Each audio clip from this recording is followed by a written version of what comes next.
रात, सुनसान काली अंधेरी रात, यानी बुरी आत्माओं, बुरी शक्तियों के जागृत होने का समय। गांव का कोई भी ऐसा घर नहीं था जहां रहने वाले लोग नींद के आगोश में नहीं थे। वैसे भी गांव में लोग जल्दी सो जाते हैं, और जिस समय की यह घटना है उस समय तो 7:30 बजे तक गांव के सभी लोग बिस्तर पर होते थे। 30 साल पहले की बात है। उस समय बिहार के उस गांव में बिजली नहीं पहुंची थी, इसलिए लोग लालटेन या डिबिया के सहारे ही अंधेरे को पराजित करने की कोशिश करते थे। गांव के अन्य लोगों की तरह दमयंती भी गहरी नींद में थी। हालांकि आजकल उसकी नींद रात में कई बार टूट जाती थी। दमयंती गर्भवती थी। उसका 8वां महीना खत्म होने वाला था। दमयंती अपने कोख में पल रहे बच्चे के आने का इंतजार बहुत ही बेसब्री से कर रही थी। रात के 7:30 बज रहे थे। बाहर कुत्तों के भौंकने की आवाज लगातार आ रही थी। गांव के बहुत ही पास जंगल होने के कारण कभी कभी सियार के हुआ आवाज भी आती थी। दमयंती का पति राकेश भी गहरी नींद में था। अचानक उसके घर के बाहर कुछ हलचल हुई। वो हलचल ऐसी थी जिसके बाद कुत्तों के भौंकने की आवाज बिल्कुल शांत हो गई। कुछ पलों तक सब कुछ बिल्कुल शांत रहा, एकदम खामोश। लेकिन वो कहते हैं ना, कभी कभी खामोशी एक बहुत बड़े तूफान को अपने कलेजे में छिपाए रखती है। अचानक से वहां तेज हवा चलने लगती है। तेज हवाओं के चलने के कारण पेड़ों के पत्ते आपस में टकरा रहे थे और अजीब सी डरावनी आवाज पैदा कर रहे थे।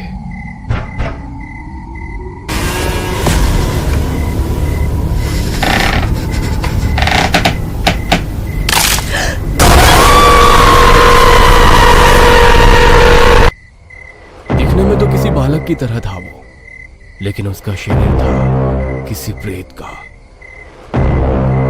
वो अपने हाथ और पैर दोनों के सहारे किसी बालक की तरह चलता है। वो अजीब नजरों से दमयंती को घूरने लगता है। उसके बाद वो धुएं में तब्दील होकर दमयंती के शरीर में धीरे धीरे कर प्रवेश करने लगती है। दमयंती के शरीर में हलचल हो रही है, पांव से लेकर उसके शरीर के बालों तक। गहरी नींद में सोई दमयंती अचानक से उठ बैठती है। उसकी आंखें पूरी तरह से लाल हैं, वैसे ही लाल जैसे कि गर्म लोहे का टुकड़ा।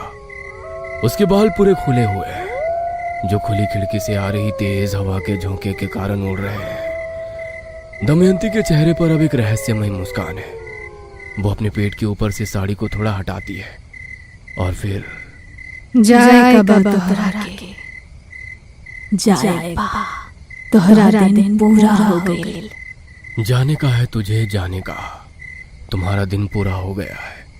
दमयंती ये कहते हुए जोर जोर से हंसने लगती है, इतनी जोर से कि राकेश की नींद खुल जाती है। अरे क्या हुआ रे तुमको?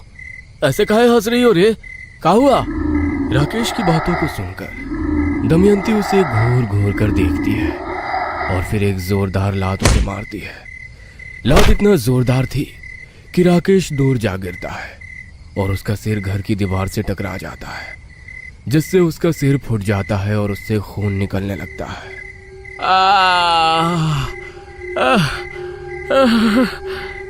उसे कुछ समझ आता उसके पहले ही दमयंती उठकर उसके पास जाती है और उसे हवा में उठा लेती है।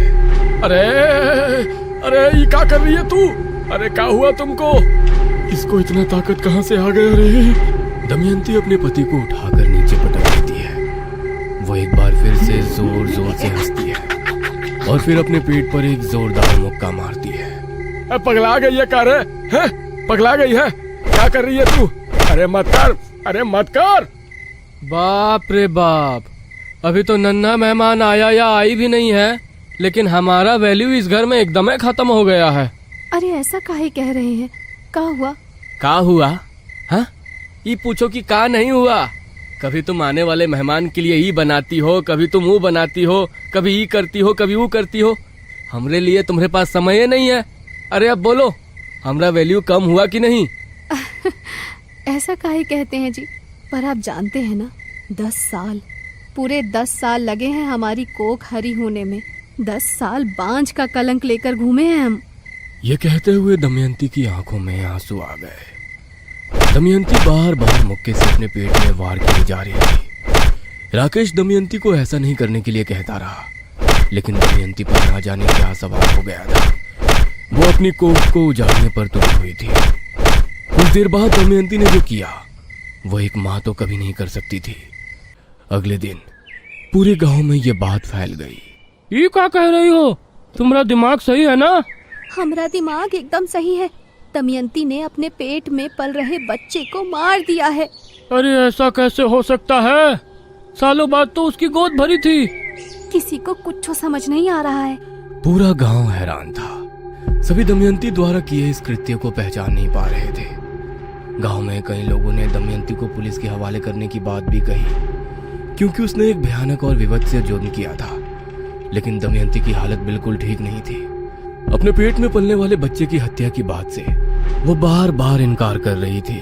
अरे हम काहे मारेंगे अपना बच्चा? हाँ, काहे मारेंगे? अरे कौन हो माँ अपना बच्चा को मारती है का? हाँ बोलिए, मारती है। और वो भी वो माँ जिसकी कोख ने सालों का इंतजार किया हो एक बच्चे के लिए।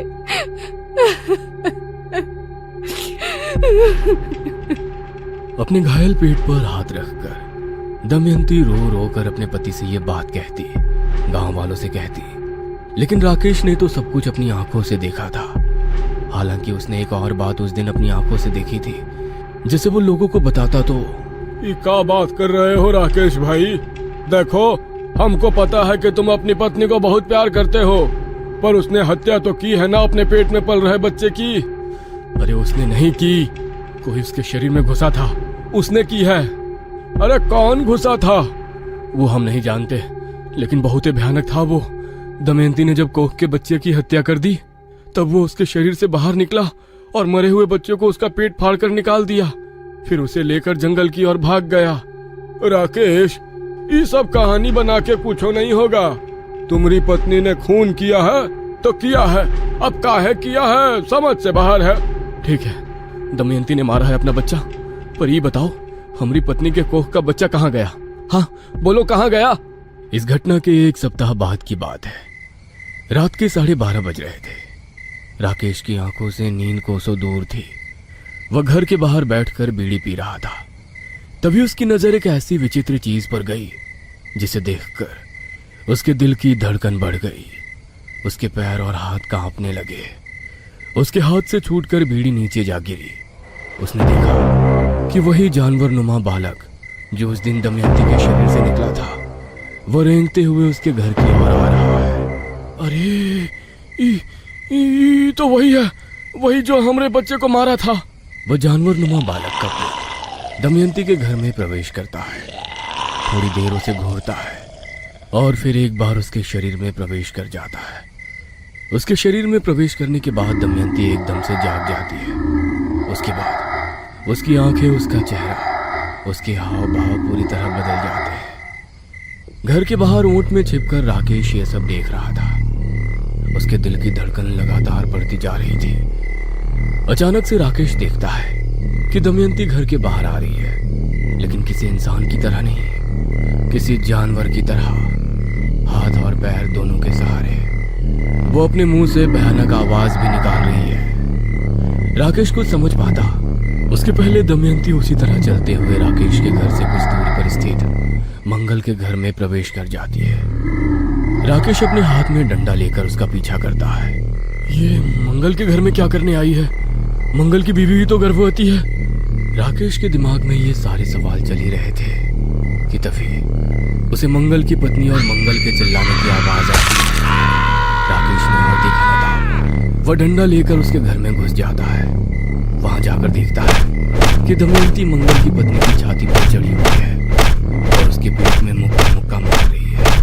मंगल थोड़ी दूर घायल पड़ा है। यह दृश्य इतना भयानक था कि राकेश को एक बार फिर से उस दिन की सारी घटना याद आ गई। उसने पूरी हिम्मत की और डंडे का एक जोरदार वार दमयंती पर किया। दमयंती के सिर से खून बहने लगा। उसने राकेश की ओर घूर कर देखा और उस पर किसी जानवर की तरह हमला कर दिया। दमयंती राकेश का गला दबा रही थी। राकेश की आंखें बाहर आने को हो रही थी। तभी मंगल ने घर में रखी कुल्हाड़ी का वार दमयंती पर कर दिया। दमयंती जोर से चीख उठी।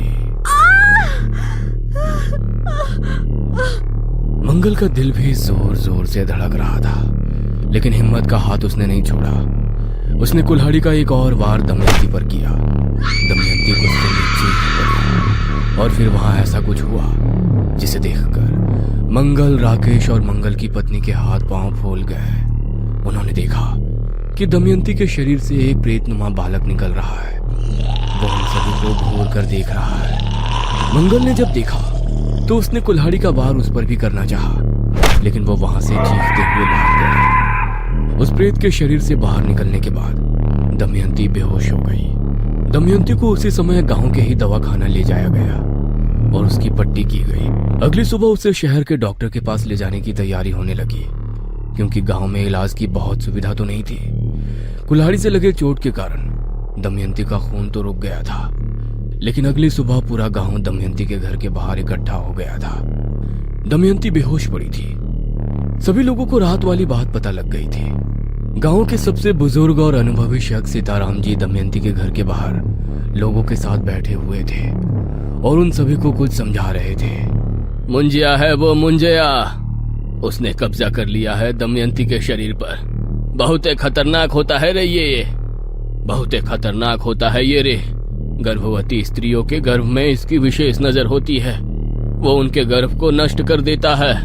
मुंजिया या मुंजा एक प्रेत है। ऐसा माना जाता है कि यदि कोई लड़का अपने योगोपवीत संस्कार के बाद 10 दिनों के भीतर मर जाता है और अगर वो प्रेत योनि को प्राप्त करता है तो वो मुंजिया या मुंजा बन जाता है। योगोपवीत संस्कार में मुंडन और पवित्र जल में स्नान महत्वपूर्ण होते हैं।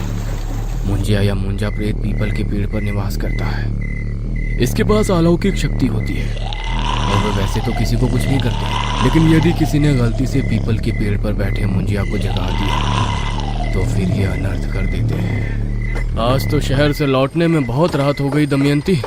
ना जाने कब एक बड़ा अस्पताल हमारे गांव में भी होगा जी। पूरा दिन अस्पताल आने और जाने में लग जाता है। राकेश और दमयंती बैलगाड़ी से अपने गांव लौट रहे थे। बहुत रात हो चुकी थी। कोई अनजान आदमी होता तो वो रात को उस रास्ते से नहीं आता जिस रास्ते से राकेश और दमयंती लौट रहे थे, लेकिन गांव वालों को तो आदत थी उस रास्ते से आने जाने की। सुनते हो जी, तनिक बैलगाड़ी रोकिए ना। बैलगाड़ी रोकूं? अरे काहे? देख रही हो ना कितनी रात हो गई है, कहीं कोई चोर डाकू आ गया तो? अरे हम लोग तो कई बार इस रास्ते से गुजरते हैं जी, यहाँ कहाँ चोर डाकू। सुनिए ना, तनिक रोकिए ना, बहुत जोर से आ रही है हमको। ये कहकर दमयंती ने अपनी छोटी वाली उंगली ऊपर उठा दी। राकेश ने बैलगाड़ी रोक दी। दमयंती बैलगाड़ी से उतरी और पास ही झाड़ियों में चली गई, लेकिन उसे पता नहीं था झाड़ियों के पास ही पीपल का एक बहुत बड़ा पेड़ था और उसमें मुंजिया रहता था। तबे हम कहें कि ये मुंजिया कहाँ से इसके पीछे पड़ गया। अब तुमने सारी कहानी बताई तो पता चला। अब क्या करे चाचा, कैसे इससे बचे? ये तो बहुत ही खतरनाक है। हाँ है तो। चाचा, हमारे बच्चे को मुंजिया पहले ही मार चुका है। अब हम नहीं चाहते कि वो हमारी पत्नी को कुछ करे। हमारी पत्नी को बचा लीजिए चाचा, हमारी पत्नी को बचा लीजिए। ये कहकर राकेश रोने लगा। तब सीताराम चाचा ने राकेश के आंसू पोंछते हुए उससे ऐसी बात बोली जिसे सुनकर राकेश समेत पूरे गांव के लोग सन्न रह गए। ये क्या कह रहे हैं चाचा? ये कैसे हो सकता है? हम नहीं मानते, नहीं मानते। तुम मानो चाहे ना मानो, ये सच है। तुम्हारी पत्नी को उसी दिन मुंजिया ने मार दिया जब वो पहली बार तुम्हारे घर में आया था, और मारने के बाद उसने उसके शरीर पर कब्जा कर लिया। अब वो गांव के सभी गर्भवती औरतों के पीछे पड़ा है। सीताराम चाचा की बातों को सुनकर गांव वालों के चेहरे पर डर की रेखाएं साफ साफ दिखाई दे रही थी। उन्हें समझ नहीं आ रहा था कि इस मुंजिया से कैसे पीछा छुड़ाएं। राकेश के आंसू तो ये सुनकर ही नहीं रुक रहे थे कि उसकी पत्नी दमयंती मर चुकी है। देखो, मुंजिया से जीत तो कोई नहीं सकता, लेकिन उसे बांधा जा सकता है उसी पेड़ पर, मतलब उसी पीपल के पेड़ पर शाम के समय, क्योंकि ये सूर्यास्त के बाद ही निकलते हैं अपने शिकार पर। लेकिन ये काम हम लोग नहीं कर सकते। ये काम करेगा औघड़, वो औघड़ जो शमशान साधना करता है, क्योंकि वही मुंजिया को बांध सकते हैं। सीताराम एक औघड़ को जानते थे। गांव के कुछ लोगों के साथ वे शमशान घाट पहुंचे। वो औघड़ शमशान में जलती चिता के सामने साधना की तैयारी कर रहा था। सीताराम जी ने गांव की समस्या उस औघड़ को बताई। औघड़ उनकी मदद को तैयार हो गया। मुझे 21 ऐसी कील चाहिए जिसमें जंग लगा हुआ है, मुर्गी के 21 पंजे, 3 किलो कोयला, 108 लौंग और इतने ही नींबू। गांव वालों ने सारी व्यवस्था कर दी। अगले दिन औघड़ सारी सामग्री के साथ उसी पीपल के पेड़ के पास जा पहुंचा। वहां पहुंचकर उसने मुंजिया को बांधने की प्रक्रिया शुरू की। सारी सामग्री को पहले जमीन पर रखा गया और कोयले से उन सामग्रियों के बाहर एक काला और गोल निशान बनाया गया। फिर बीच में आग जलाई गई। उसके बाद एक एक कर सारी सामग्रियों की आहुति दी जाने लगी। पीपल के पेड़ में छिपा मुंजिया इस प्रक्रिया से गुस्से में भर गया। वो जोर जोर से फूंक मारने लगा ताकि आहुति की आग बुझ जाए और औघड़ उस प्रक्रिया को बंद कर दे। लेकिन औघड़ ने किसी बात की परवाह नहीं की। वो और भी जोर से मंत्र पढ़ने लगा।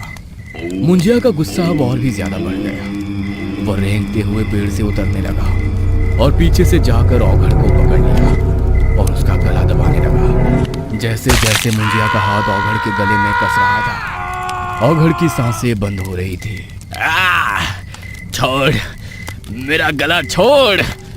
लेकिन मुंजिया तो गुस्से से भरा हुआ था। उसने अपना जबड़ा खोला और औघड़ के सीने पर जोर से काटने लगा। औघड़ के सीने से खून की धार बह निकली। औघड़ ने किसी तरह अपनी सारी ताकत लगाई और मुंजिया को पीछे धकेलना चाहा, लेकिन इस क्रम में उसके सीने का मांस मुंजिया के मुंह में आ गया। मुंजिया उसे चबड़ चबड़ करके चबाने लगा। उधर औघड़ दर्द से चीख उठा। लेकिन उस हालत में भी औघड़ ने हिम्मत नहीं छोड़ी और आग की देवी से जलती हुई लकड़ी निकालकर मुंजिया के पीठ पर खींच कर मारा। मुंजिया दर्द से तिलमिला उठा और उसे घूर कर देखा। फिर उसने जानवर की तरह चिंगारते हुए आग की देवी में छलांग लगा दी ताकि वो आग को बुझा सके। उसने जानवर की तरह चिड़राते हुए आग की वेदों में छलांग लगाई। औघड़ को इसी बात का इंतजार था। उसने उसी समय 21 किलो को उठाया और मंत्रों की शक्ति से उसे अभिमंत्रित किया और उसे जमीन में गाड़ दिया। और फिर मुंजिया, तू अब हमारे कब्जे में है, हमारा दास है तू। तू अब इस पीपल के पेड़ को छोड़। तेरा निवास अब यहाँ नहीं, इस किलो में है। तुरंत तो इसमें समा जा। मुंजिया किसी आज्ञाकारी बच्चे की तरह औघड़ की बातों को सुनने लगा और उसने जो कहा उसने किया। मुंजिया को बांध दिया गया उन किलों में। उसके बाद उन 21 किलो को पीपल के पेड़ के नीचे ही जमीन के अंदर पूरी तरह धंसा दिया गया और उसके ऊपर मिट्टी डाल दी गई। मुंजिया बंध गया। औघड़ फिर वहां से वापस लौट आया। मुंजिया अब भी मिट्टी के नीचे दबा हुआ है, लेकिन कब तक वो वैसे रहेगा कोई नहीं जानता, कोई नहीं।